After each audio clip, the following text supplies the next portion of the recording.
अस्सलाम वालेकुम। और आज का ये वीडियो जो इग्नू का जो फ्रंट पेज पहला वाला जो पेज होता है उसके ऊपर है। ये इस तरह का पेज दी हुई है। इसमें आपको किस तरह कौन सा कौन सा भरना है वो मैं आज बताऊंगी। और आज मैं ये भी दिखाऊंगी कि किस तरह से करना है और कहाँ से आपको ये सारी चीज़ें आपको मिलेगी, है ना। तो सबसे पहला होता है कि आपका एनरोल नंबर लिखे। तो एनरोल नंबर जो है वो आपके आईडी कार्ड में दी हुई होती है। उसके बाद आपका जो नाम है, तो मैं यहाँ पर ही अपना नाम जो फेसबुक का जो नाम है वो मैं यहाँ पर ही भर देती हूँ, है ना। उसके बाद आपका फ़ोन नंबर यहाँ पर ही भरना है। उसके बाद दिया हुआ है कि प्रोग्राम कोड क्या है। तो आप जब क्वेश्चन डाउनलोड किए हैं, किस तरह का क्वेश्चन जब डाउनलोड किए हैं, तो यहाँ पर ही उसके ऊपर में ही यहाँ पर ही सबसे पहले डिटेल्स में दी हुई कि प्रोग्राम्स कोड क्या है। प्रोग्राम्स कोड यहाँ पर दी हुई है कि MUD 001/TMA/2022 और 2023 ये प्रोग्राम कोड दी हुई है। उसके बाद बोला है कि कोर्स कोड लिखिए, तो यहाँ पर ऊपर में कोर्स कोड भी दी हुई है। उसके बाद बताया गया है कि कोर्स टाइटल लिखिए, तो कोर्स टाइटल MUD 001 के लिए उर्दू ज़ुबान व अदब की तारीख है। MUD 002 के लिए उर्दू गज़ल है। उसी तरह है ना। उसके बाद है कि असाइनमेंट नंबर लिखिए, तो असाइनमेंट नंबर आपको लिखनी है ना। उसके बाद स्टडी सेंटर देना है। स्टडी सेंटर आपको कहाँ पर मिलेगा? स्टडी सेंटर आपको देखने को मिलेगा आप जब फॉर्म जो फिलअप किए हैं उसके ऊपर में सारी डिटेल्स दी हुई है।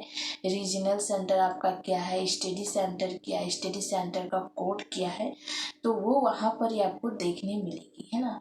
तो ये सारी चीज़ें एक एक करके आपको भरना है। सबसे पहले एनरोल नंबर भरना है, उसके बाद नाम, उसके बाद फ़ोन नंबर, उसके बाद प्रोग्राम कोड, उसके बाद कोर्स कोड, उसके बाद कोर्स टाइटल, उसके बाद असाइनमेंट नंबर, उसके बाद स्टडी सेंटर, उसके बाद सबमिशन का यहाँ पे डेट देना है और उसके बाद इधर सिग्नेचर करना है। तो ये सारी चीज़ें है। और वो सारी चीज़ें आपको जो क्वेश्चन पेपर है उस क्वेश्चन पेपर में ही देखने मिलेगी। और या फिर आपकी जो फिलअप किए एडमिशन फॉर्म फिलअप किए उसका जेरॉक्स कॉपी होगा इसका, या फिर PDF होगा, उसी में वो सारी और बाकी स्टडी सेंटर का कोड, रीजनल सेंटर, ये सारी चीज़ें दी हुई है। इसके बाद क्या है कि ये सारी चीज़ें फिलअप हो गया। उसके बाद आपको क्या करना है, आपका जो फाइल है वो फाइल किस तरह रखना है। तो फाइल किस तरह रखना है वो स्क्रीन के साइड में आपको वीडियो दिख रहा होगा।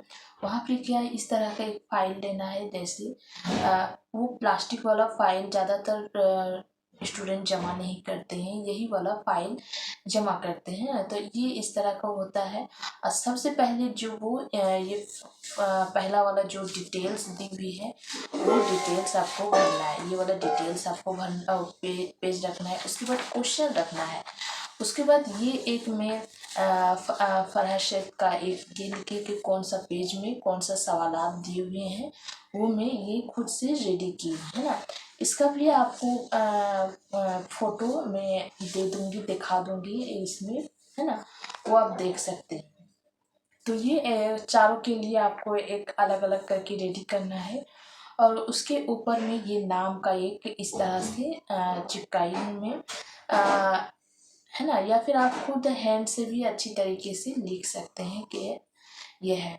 तो ये सारी डिटेल्स है। और मेरी क्या एक सबसे बड़ी जो गलती हो गई वो है कि ये जो कॉपी है आप देख रहे हैं मेरा असाइनमेंट कॉपी, उसमें जो लिखने का जो ये है, मुझे दोनों साइड में मार्जिन बनाना था। तो जो कॉपी का पेज है वो कॉपी का पेज मेरा पहले से ही एक लाइन खींचा हुआ था। दूसरा लाइन में मुझे लगा ये दूसरा लाइन खींचने की क्या ज़रूरत है, लेकिन जब मैं इसको होल्ड की और होल्ड करने से मुझे पता चला कि इसमें दोनों साइड का मार्जिन ज़रूरी है। जो स्टूडेंट अभी तक असाइनमेंट लिखना शुरू नहीं किए, अगर वो असाइनमेंट फाइल इस तरह देने वाले हैं तो दोनों साइड का मार्जिन होना ज़रूरी है।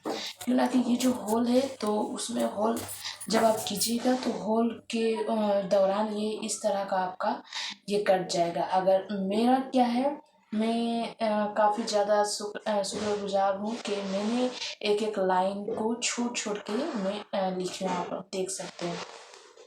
जिस वजह से मैं जिस लाइन को छोड़ के लिखी हूँ उस लाइन में मैंने होल्ड की हूँ, तो मेरा काफ़ी ऐसा है कि लिखावट मेरा थोड़ा सा भी कट नहीं हुआ है। तो ये मैं काफ़ी शुक्रगुजार हूँ कि मेरा ये ठीक हो गया। और मैं टेंशन में भी हूँ कि क्या पता ये किस तरह एग्जामिनर किस तरह देखेंगे जो कॉपी चेक करेंगे। शायद थोड़ा नंबर भी कट सकता है, लेकिन जो गलती मेरी हुई है वो मैं आपको बता दी हूँ कि आप लोग ये गलती ना करें, ताकि आपको सुधार आ जाए। ये दोनों साइड मार्जिन हो रहा, अगर आप इस तरह की कॉपी इस्तेमाल करेंगे, इस तरह का फाइल अगर आप यूज करेंगे, अगर प्लास्टिक वाला फाइल दे रहे हैं तो इसमें कोई दिक्कत नहीं है। अगर इस तरह का फाइल देंगे तो आपको दोनों साइड का मार्जिन होना बहुत ही ज़्यादा जरूरी है, नहीं तो होल्ड करते वक्त आपका जो लिखावट है वो कट जाएगा। तो आज के लिए आपको समझ में आ गया है कि पहला वाला पेज आपको क्या डालना है और किस तरह लिखना है, किस तरह नहीं। तो इसके बाद में असाइनमेंट जब जमा करूँगी तो क्या क्या हुआ क्या क्या नहीं वो भी मैं बताऊँगी।